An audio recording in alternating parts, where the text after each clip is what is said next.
This is Optimal Relationships Daily, episode 1867. Is Marriage a Lousy Deal for Women? By Tonya Lester of TonyaLester.com. Hello, everybody, and welcome back to another installment of ORD with me, your host and narrator, Greg Audino. Now, today's article might take you by surprise a little bit. Author and therapist Tonya Lester observes how, several years removed from the start of the pandemic, the frustrations that women often experience in their marriages have become extrapolated. Let's hear what she has to say and see if we can find some solutions both in her writing as well as in my commentary at the end, as we jump into this article now and optimize your life. Is Marriage a Lousy Deal for Women? By Tonya Lester of TonyaLester.com. Leo Tolstoy famously wrote, quote, "All happy families are the same. Each unhappy family is unhappy in its own way." End quote. In my couples therapy practice, however, I found the opposite to be true. People are unhappy in remarkably similar ways. In the wake of the pandemic, one scenario seems to be playing out in my work with heterosexual couples on repeat. Women are ending their marriages because the relationship is no longer worth the sacrifices required of them. They don't get enough in return. It's not just the oft-cited unfair distribution of housework and childcare they're unhappy about. They're lonely. They feel in many ways disconnected from their husbands, who they often say lack empathy. They're tired of offering their husbands emotional support and care, but getting none in return. To compensate, women tend to turn to their friends and extended family for that emotional connection, something the pandemic pulled out from under them. Healthy partnerships can go through tough times and emerge stronger afterward. Less secure relationships will often buckle under the strain, especially if the strain is long-lasting, creates uncertainty, and cuts the couple off from other resources and sources of support. The pandemic has been a boon for couples therapists. While it's often true that couples finally start therapy only after their relationship is in tatters, this is especially true recently. By the time they've found their way to my office, the women in these couples are no longer looking for changes. After seeing no effort from their husbands to make the marriage better, they're done trying. They want a divorce. He looks stricken while she appears resolved. He feels blindsided that she's willing to blow up the relationship. She's incredulous that he didn't see this coming. His shock is simply more evidence of his disconnection from her. Women have long been less satisfied with marriage than men. In fact, 69% of divorces are initiated by women. For college-educated women, this number jumps to 90%. And there are many reasons for this gender disparity. For example, men are more likely than women to have affairs, struggle with substance abuse, and be violent. In other words, they're more likely to engage in behaviors that cross the line for most women. But the couples I'm talking about involve nice guys who wouldn't dream of breaking these basic marital agreements. Instead, these men are operating according to long-standing societal norms that encourage men to be self-oriented, and for women to be other-oriented. Men have been reared to view their value in terms of material contributions. Many men don't expect to be judged by their emotional supportiveness and collaborative efforts when it comes to their families. Women have been reared to view their value in terms of their contributions to their families and communities, even when they have their own successful careers. These norms haven't changed much with women's entry into the mainstream economy over the last half-century. If anything, they've been amplified after a few years spent in the pressure cooker of COVID. Unfortunately, being an other-oriented person partnered with a self-oriented person leads to a host of predictable problems. In general, men participate less in household chores, child rearing, and the emotional labor involved with running a family. Often, they prioritize their work, leisure, and happiness over hers. For some women, it isn't even the labor itself that's so galling. It's the underlying lack of empathy. Their husbands see this happening and they don't care. As one woman said to her husband, "You know I'm running around like a crazy person, and you just sit there on your phone. If you love me, you should want to help." The traditional marriage, with clearly delineated gender roles, is over. In most marriages, women are working and contributing to household finances. As a result, they have more leverage and resources than ever. The expectation that wives orient themselves around their husband's emotional needs and preferences, offer unconditional support, but not get that same care in return, is no longer working for many women.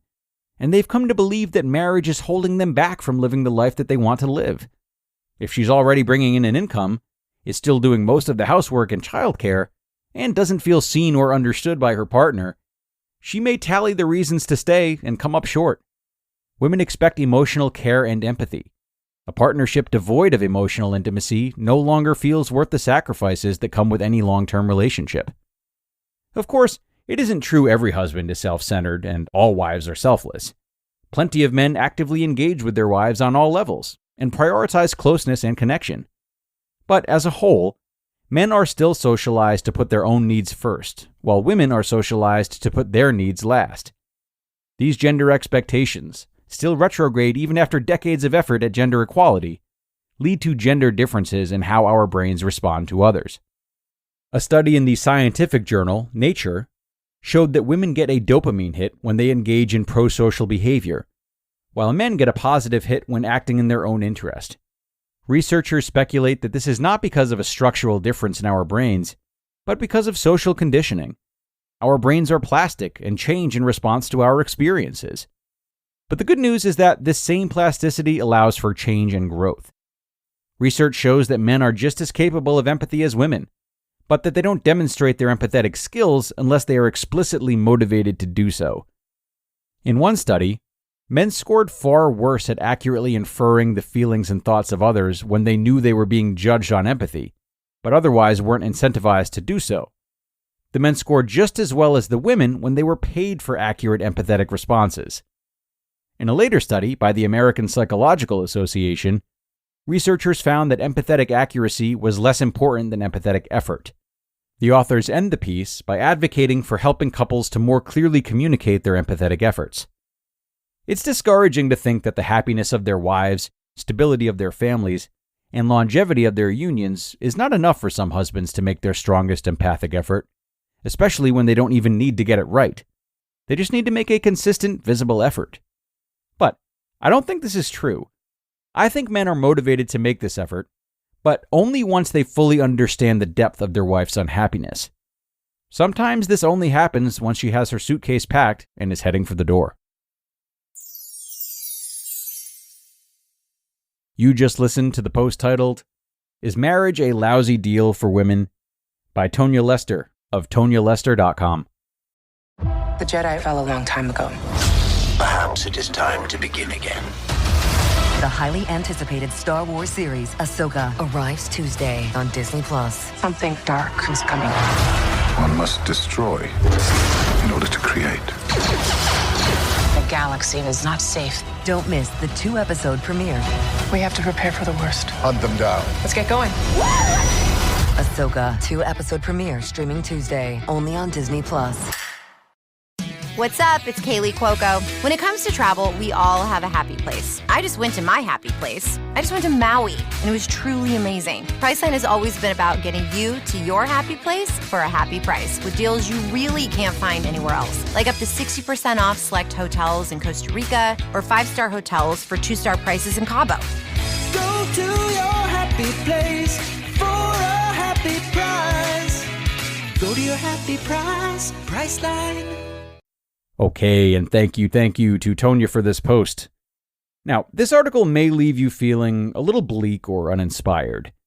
Men might feel under attack, women might feel hopeless. Of course, there are many different responses that could be conjured up, but those are likely some common ones.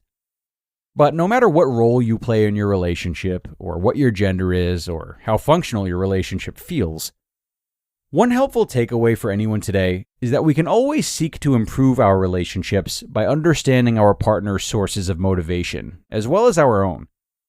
Maybe you're a woman listening to this article, feeling as though it describes your husband perfectly. If so, a good start could be asking yourself how to leverage your husband's tendencies to bring out the best in him.